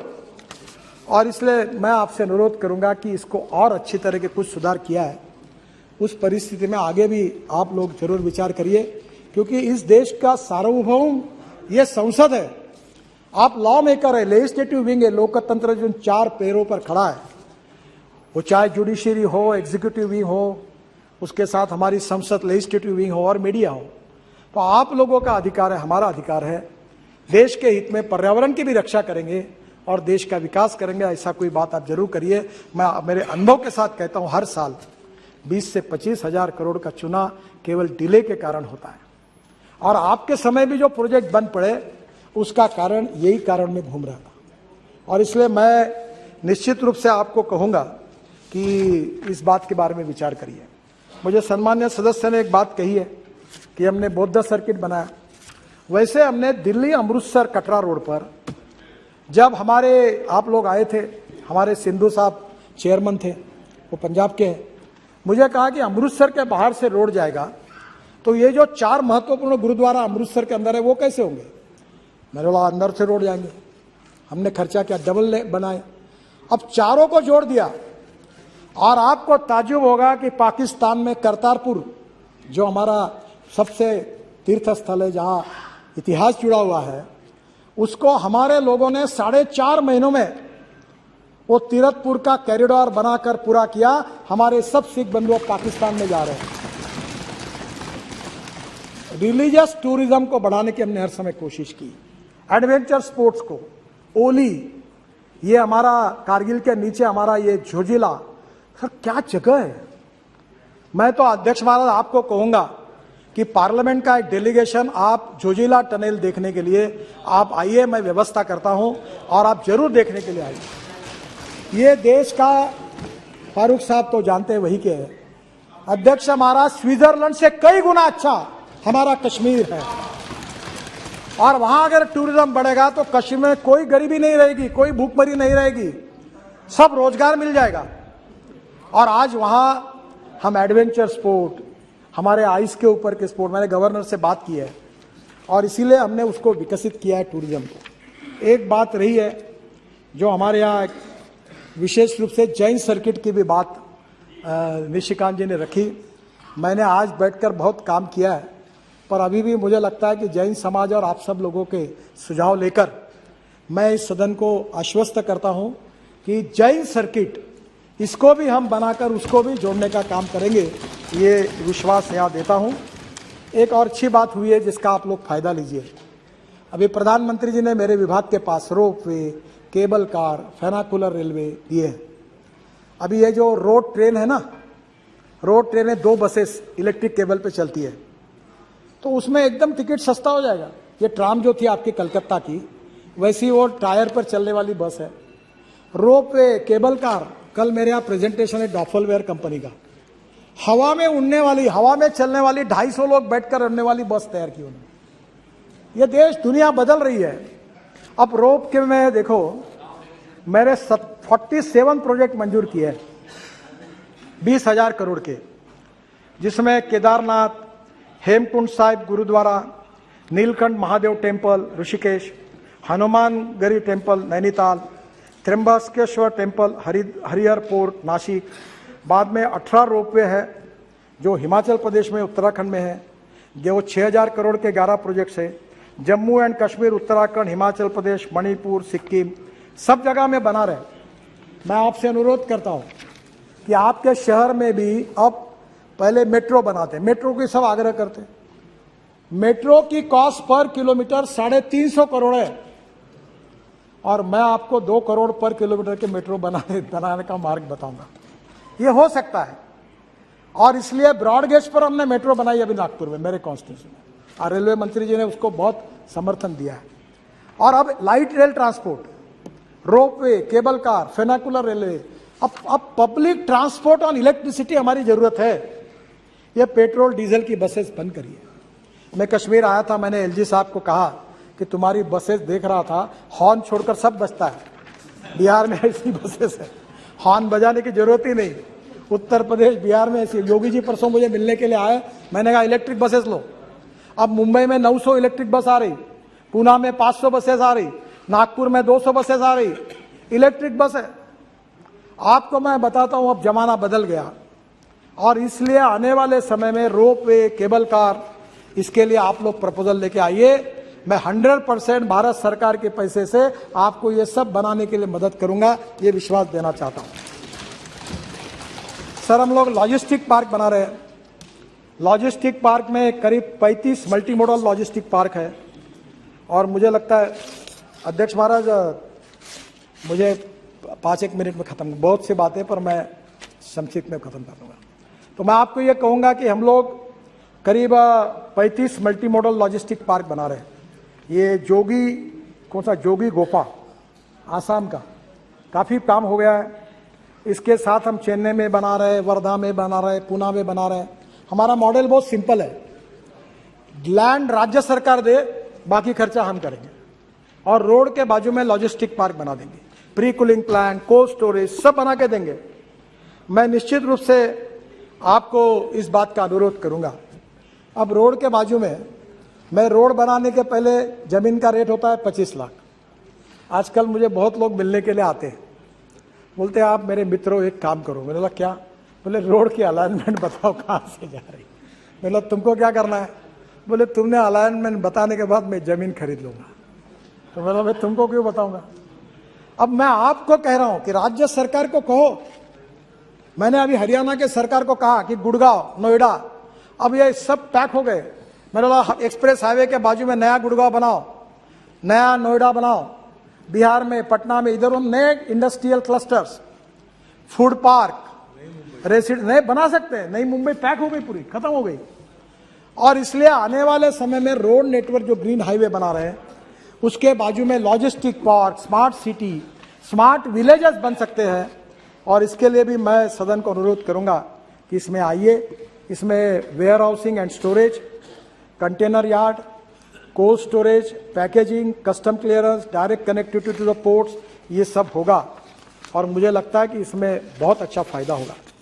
कुछ सदस्यों ने पोर्ट के बारे में कहा है, ये बहुत जरूरी है। सागरमाला, मैं जब शिपिंग मंत्री था तो 16 लाख करोड़ की योजना थी, 8 लाख करोड़ के काम हो गए और 800 करोड़ का सरकार का बजट था।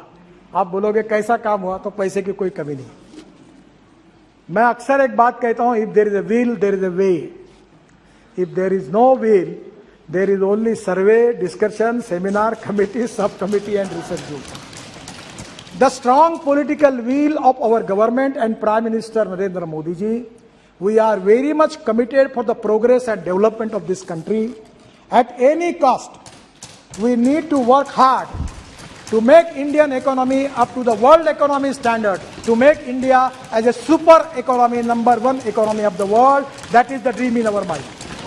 और यही हमारा उद्देश्य है और इसलिए ये पूरे पोर्ट के रोड भी सब कनेक्ट हो रहे हैं। कल मैं JNPT के 3000 करोड़ के पोर्ट के उद्घाटन के लिए परसों जा रहा हूं। तो मुझे लगता है ग्रीन हाईवे बन रहे, पोर्ट बन रहे। मुझे समय की कमी है तो मैं ज्यादा नहीं बताऊंगा, पर आप मेरे पास आइए। हम वेस्ट साइड एमिनिटीज बना रहे 650, जहां हेलीकॉप्टर उतरेगा, ड्रोन उतरेगा।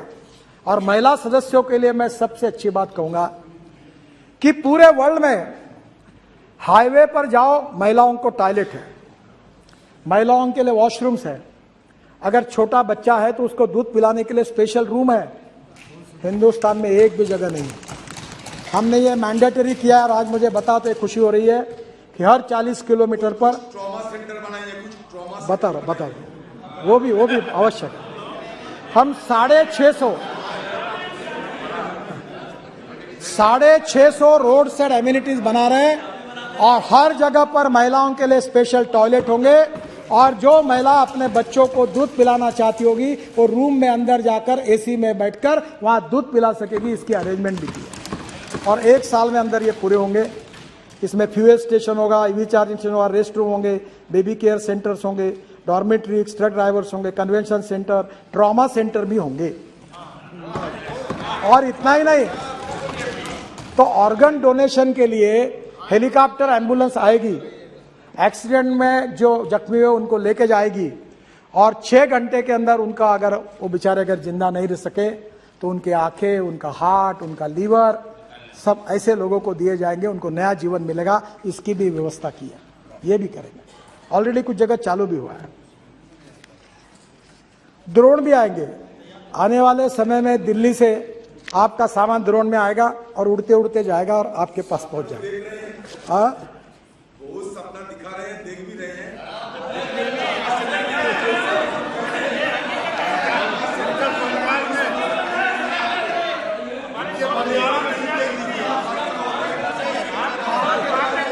मौत की तादाद बढ़ रहे हैं। मैं आप जरूर ये मानिएगा कि मौत की तादाद बढ़ रही है, ट्रॉमा सेंटर ना होने के चलते, गोल्डन आवर की सुविधा उपलब्ध ना होने के चलते। ये आपको मानना पड़ेगा।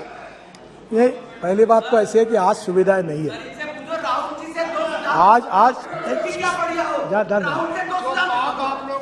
आज पहली बात ऐसी है कि आपका सुझाव बिल्कुल बराबर है। आज पर्याप्त सुविधाएं नहीं है, इसमें कोई गलत नहीं है। पर मैं आपको एक बात विश्वास के साथ बताता हूँ, ये महाराष्ट्र के जितने एमपीज बैठे हैं ना, मैं पिछले 40 साल से राजनीति में हूँ और मैं ब्लंट भी हूँ। मैं जहाँ से चुनाव लड़ता हूँ हजारों लोगों के सामने भी बोलने की ताकत रखता हूँ कि एक मैं करूँगा नहीं, मेरा होगा नहीं, तुम आओ मत फिर से। मैं आपको बताता हूँ कि जितना आज तक मैंने अपने लाइफ में कहा है, मैं नम्रतापूर्वक बताता हूँ कि मुझे कोई भी व्यक्ति वो सवाल नहीं पूछ सकता कि आपने ये बोला और ये नहीं होगा। अगर एक आधा काम नहीं होगा, अब उसमें कोई अड़चन आएगी, सुप्रीम कोर्ट ने स्टे दे दिया, इन्वायरमेंट ने काम बंद कर दिया, तो मैं कुछ कर नहीं सकता। पर मैं जो होने लायक है वो ही बताऊंगा। और आप कभी आपको मन में संशय आएगा तो मैं इसलिए बताया कि इस अधिवेशन में अगले सप्ताह से रोज क्वेश्चन आवर खत्म होने के बाद मेरे पास आइए। मेरे अधिकारी इधर बैठेंगे, इधर आप बैठो। आइदर यू कन्विंस मी और कन्विंस बाय मी। आपका जो भी सुझाव होगा उसके ऊपर अमल किया जाएगा, क्योंकि आप इस देश के मालिक हैं। ये देश आपके अधिकार से चलेगा, आपके दृष्टिकोण से चलेगा, आपके विचारों से चलेगा, क्योंकि आप लोग जो है वो इस देश के निर्माता है। मैं हमारे अधिकारियों को कहता हूं, जब मेंबर ऑफ पार्लियामेंट आ रहा उसका मैं कहना सीरियसली लो, तुम अपनी बात पर मत जाओ। और वो जो बोल रहा है वो काम हर संभव होना चाहिए और वो पूरी तरह करने की कोशिश मैं करूंगा। ये विश्वास मैं आपको देता हूं। ये हवाई जहाज की बात हुई कि रोड पर हवाई जहाज उतरना। अब मेरा एक कंसेप्ट है, शिंदे जी आपसे अनुरोध करता हूं कि मैं 28 नेशनल हाईवे पर इमरजेंसी लैंडिंग रोड कम रनवे बना रहा हूं। 28 इसमें नाम भी पढ़ देता हूं, क्योंकि फिर आप बोलोगे कि आप बातें कर रहे हो, सपने दिखा रहे हो, तो नाम पढ़ देता हूं। Gagariya Buxar Rajasthan, Nellore Ongole Andhra Pradesh, Ongole Chilakaluripet Andhra Pradesh, Banihal Srinagar Jammu Kashmir, Kharagpur Balasore West Bengal Orissa. Remaining 23 are awaiting clearance from Indian Air Force. वो भी प्रपोजल गया है। और सर बिहार में भी है, मैं बाद में आपको लिख देगा। नॉर्थ ईस्ट में भी है। मैं आप उसका एयरफोर्स का क्लियरेंस के लिए रुका हुआ है, वो प्रपोजल गया है। मैं आपको इतना ही बात कहूँगा कि मेरे ये जो एयर स्ट्रिप बनी है वहाँ 300 मील एयरपोर्ट नहीं है। राजस्थान में हम गए थे बाड़मेर में, तो मेरा आपसे अनुरोध है कि एक छोटा सा एक 2 विमानों के लिए एक छोटा एयरपोर्ट बनाओ आप। जब विमान उतरेगा तो रेलवे फाटक जैसा बंद होता है वैसा रोड ट्रैफिक बंद हो जाएगा, विमान उतर के एयरपोर्ट चला जाएगा। एयर स्ट्रिप मैंने फुकट में बना दिया आपको एक 3-4 करोड़ का एयरपोर्ट बना लो, लगे तो लाइट भी लगा दो उसमें, नाइट लैंडिंग में हो जाएगा, मैं अनुमति दे दूंगा। और मेरा कैपिटल जो है कुछ नहीं, 0 है, मैंने आपके लिए बना के दिया, रोड कम है वो। और जब वो प्लेन उड़ने के लिए आएगा तो फिर रोड ट्रैफिक बंद करो, आएगा उड़ जाएगा, फिर रोड चालू हो जाएगा। अब दिन में 2-3 जाते हैं। अभी ये बाड़मेर गया था, बाड़मेर जहाँ से पाकिस्तान दिखता था, वहाँ 300 किलोमीटर एयरपोर्ट नहीं है। आप उड़ान स्कीम में छोटे छोटे प्लेन लगा दो, चालू कर दो, तो इन लोगों का फायदा हो सकता है। और हमारी जगह आपको free of charge without any royalty आपको देने के लिए हम तैयार हैं। अगर ये होगा तो आप जरूर करिए, ये सब जगह हो रहा है। सर हमने काफ़ी नई टेक्नोलॉजी लाई है और टेक्नोलॉजी का उपयोग करेंगे, मैं उस पर जाता नहीं। इलेक्ट्रॉनिक टोल का 97% कलेक्शन हो गया है। अब मैं जीपीएस सिस्टम लाना चाहता हूँ, टोल ही नहीं रहेंगे। अब टोल नहीं रहेंगे तो कुछ अखबार वाले लिख देते कि टोल खत्म होगा। टोल नहीं खत्म होगा, if you want good services you have to pay for it. मुझे लोग पूछते टोल कब माफ करोगे। मैंने बोला तुम यहाँ 5 स्टार होटल में कार्यक्रम करते हो तो क्या फुकट में मिला क्या आपको? अगर फुकट में करना था तो रामलीला मैदान पे बैठना था। जब यहाँ बुलाते हो तो पैसा देना पड़ेगा। तो अभी जीपीएस सिस्टम है और आपके गाड़ी में जीपीएस लगा देंगे, अब मैंडेटरी कर दिया, और वहां से रिकॉर्ड होगा आपने कहां से एंट्री की, कहां से निकले, और आपके बैंक अकाउंट से पैसा जाए, कोई आपको अड़ाएगा नहीं, कुछ नहीं। तो उसको भी लाने की कोशिश कर रहे हैं।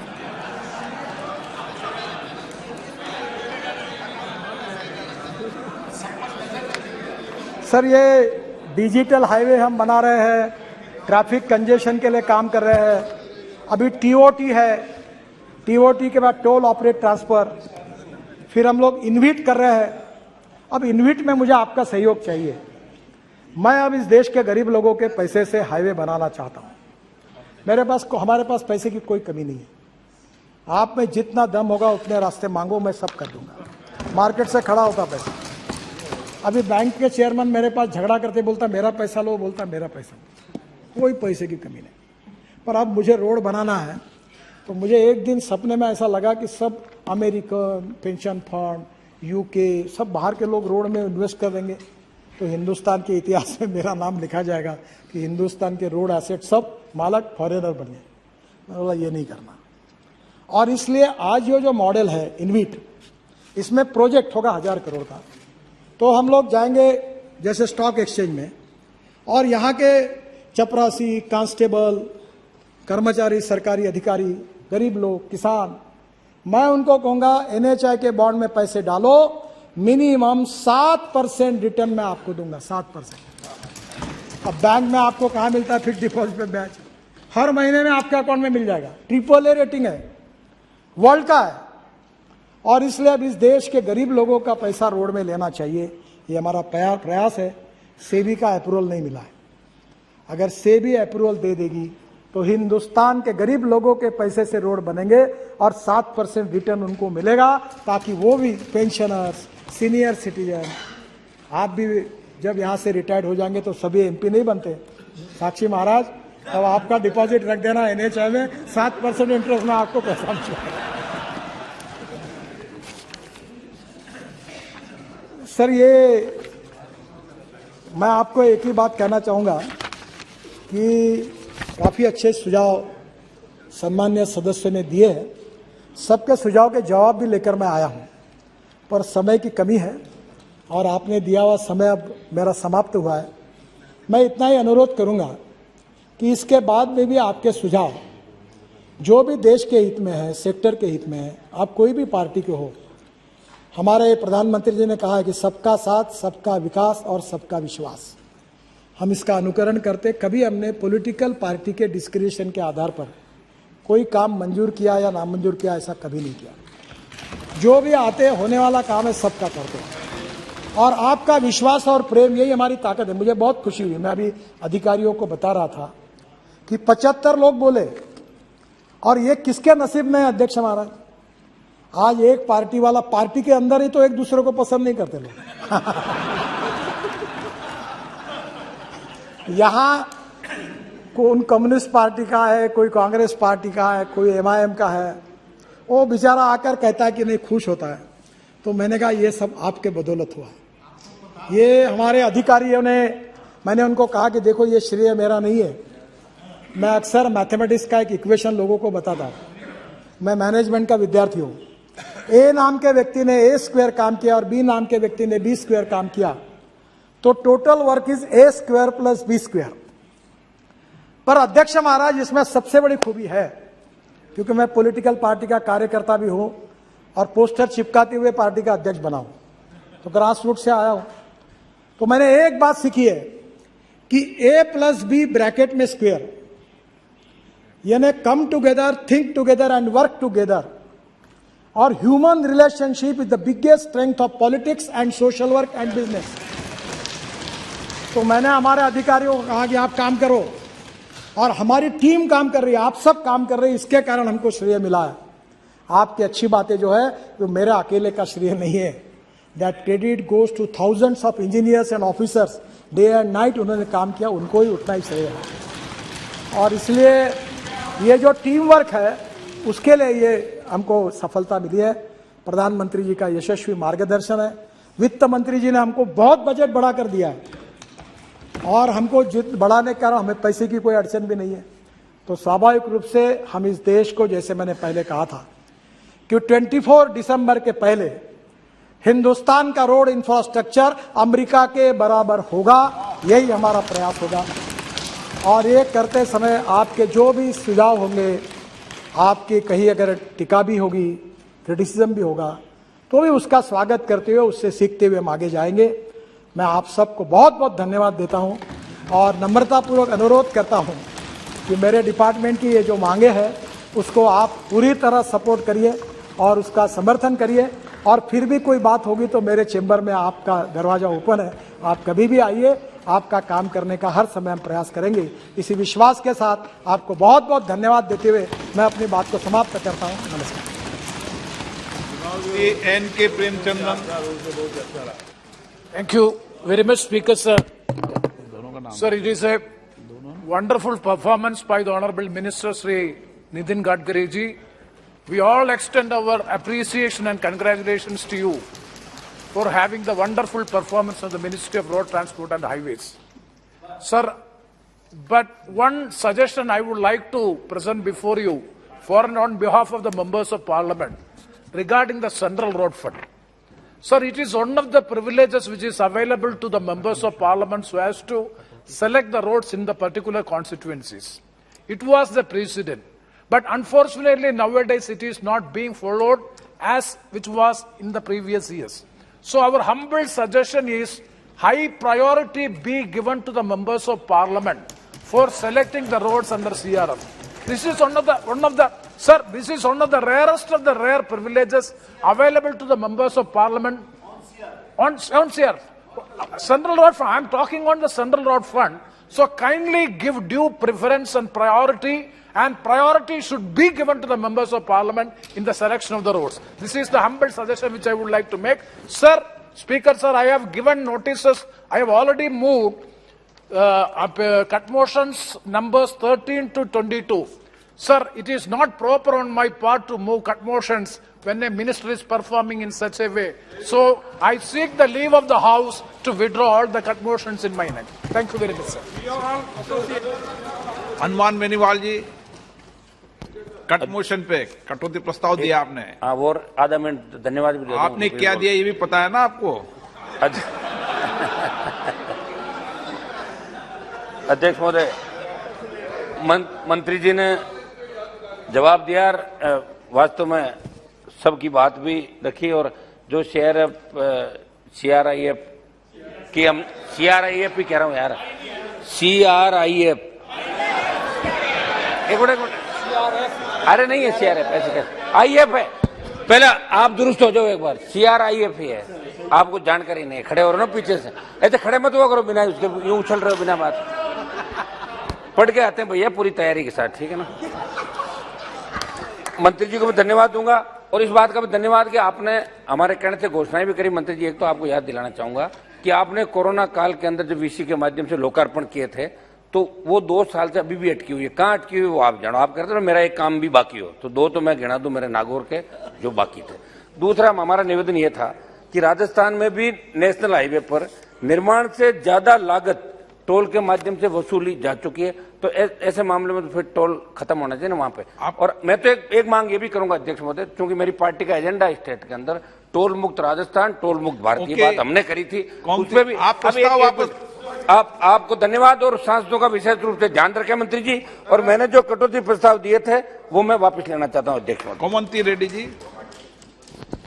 Thank you speaker sir. मैं आपके द्वारा ऑनरेबल मिनिस्टर साहब को बहुत बहुत शुक्रिया अदा करता हूं। कभी भी जाओ मिनिस्टर साहब पूछे तो अपॉइंटमेंट आधा घंटे में मिल जाएंगे, काम बन जाएंगे। On behalf of the house क्या बोलते बड़े आदमी हैं उसका, ऐसा सब मंत्रियों को रिक्वेस्ट है, पार्टी को नहीं देखना, कोई मेंबर ऑफ पार्लियामेंट आए तो ऐसे रिसीव करके काम करे तो बहुत अच्छा रहता बोल के मैं सबको मिनिस्टर्स को रिक्वेस्ट करते हुए, मेरा एक बहुत समस्या रोड्स भी क्लियर करें सब। कल बात करना था, मैं आउट ऑफ स्टेशन थे, कल नहीं बात करें। मेरा बहुत काम हुआ था, मेरा पार्लियामेंट और तेलंगाना के एरिया में बहुत फंड दिया। एक ही रिक्वेस्ट है साहब, बड़ा रिस्क का फैक्टर है साहब। एक्सीडेंट में कल 2 दिन पहले ऑल इंडिया क्राइम रिकॉर्ड वो इश्यू करे साहब। एक्सीडेंट में हाईएस्ट डेथ है फ्रॉम तेलंगाना स्टेट, वो भी हैदराबाद से विजयवाड़ा को जीएमआर टोल रोड पे ज्यादा एक्सीडेंट मर रहा बोल के क्राइम रिकॉर्ड में दिया। वो जीएमआर वाला 2022 अप्रैल में एक्चुअली 4 लेन है 6 लेन करने का था, मगर उन्होंने क्या बोल रहे, वो आर्बिट्रेशन जाके नहीं करते। ओके ओके नहीं साहब, एक मिनट सर, डेथ का इश्यू है साहब। अच्छा साहब, मिनिस्टर साहब अच्छा मिनिस्टर है, बहुत रेस्पॉन्सिबल मिनिस्टर है। मैं एक ही रिक्वेस्ट है, क्या करते मिनिस्टर साहब को एक मिनट एक साथ दे देना। सर, मेरी उनसे बात हुई है, मैंने उनको बुलाया था, मीटिंग हो गई है और मैंने उनको जो कहना है वो भी कॉन्ट्रैक्टर को कहा ओके, है। ओके। मामला हाईकोर्ट सुप्रीम कोर्ट तक गया, कोई अड़चने आ रही है, पर उनको कहा अगले इस समय मुझे इस सप्ताह टाइम नहीं, ठीक है, अगले सोमवार मंगलवार निर्णय करके सॉल्व करें। सर दिन्ना ji please. Okay no Thank you for giving me the opportunity. I must thank the Honorable Minister for Transport for laying such a good bridges and everything in Goa. So we appreciate, especially when you come for the inauguration, don't forget to call me for the cup of coffee on the top of the bridge. Very good. One thing I want to request, the stretch from Benauli to Sarauli on NDH 66, people are requesting for steels because either side there are fields. And what will happen if you put pipes? During rainy season, our rain is so much. As the water passes, all the agriculture on the other side will be totally washed Okay, out. okay. Farooq, So please, I would like to bring to your notice, bring it on the steels so that people after construction, they don't block the roads here. Please, Honorable Minister. Sir, first of all, thank you for giving me this privilege of request. भाई ठीक कर लो। I'm very grateful to you, sir. Your ministry has done an excellent job in my state. And there's no doubt that our roads are getting better. But I have 2 requests only, sir.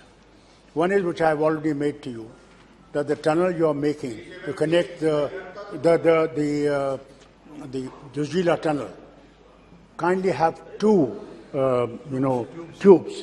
Otherwise, what we have seen in the Nasri tunnel, we have seen this thing that there have been accidents because there's only 1 tunnel. So one is that. Second request I have, sir, that in all the projects that you're holding there, we have labor there, poor people who want to work. I have requested you before also, sir. Please give employment to those poor people in those jobs so that they can also benefit while the tunnel and the projects are being done. Thank you, sir. माननीय सदस्यगण, सड़क और परिवहन राजमार्ग मंत्रालय पर चर्चा 4 घंटे की चर्चा रखी गई थी। इस पर 11 घंटे से ज्यादा चर्चा हुई है और 76 माननीय सदस्य बोले हैं और 40 माननीय सदस्यों ने अपने चर्चा को, अपने भाषण को सदन की टेबल पर ले किया है। 116 माननीय सदस्यों ने इस चर्चा पे भाग लिया है, जो मैं सोचता हूं कि अनुदानों की मांगों पर सबसे ज्यादा सदस्यों का बोलने का मौका इस सदन में मिला है और सबसे ज्यादा देर तक चर्चा इस मौके पर मिला है। प्रश्न है कि कटौती प्रस्ताव को वापस लेने की अनुमति प्रदान की जाए। जो सदस्य इसके पक्ष में हाँ कहें, जो सदस्य विरोध में ना कहें। मेरे विचार में निर्णय हाँ वालों के पक्ष में अनुमति प्रदान की जाती है। दोनों माननीय सदस्य अपने कटौती प्रस्ताव वापस ले सकते हैं। ओके मैं सर, अनुमान्य अध्यक्ष महोदय, मैं थोड़ा सा सदस्यों से प्रार्थना करूंगा। सीआरएफ का जो एक्ट है पार्लियामेंट ने पास किया है, उसमें लिखा हुआ है कि राज्य सरकार जो रिकमेंड करेंगे वही प्रस्ताव को हमको मंजूर करना होता है, इसलिए राज्य सरकार का रिकमेंडेशन लगता है। कभी कभी ये होता है कि राज्य सरकार में वहाँ के एमएलए और मंत्रियों का दबाव इतना होता है और अमाउंट कम होती है, तो सांसदों की बात वहाँ ठीक प्रकार से उनको न्याय नहीं मिलता। ये बात सच है और इसलिए मैंने फाइनेंस मिनिस्टर को ऐसा एक सुझाव दिया है, लिखा है उनको कि 50% काम जो होंगे वो संसद के रिकमेंडेशन से, जो स्टेट के होंगे, और 50% काम राज्य सरकार के रिकमेंडेशन से स्टेट में ही करना है। ऐसा अगर किया तो सांसदों को न्याय मिलेगा।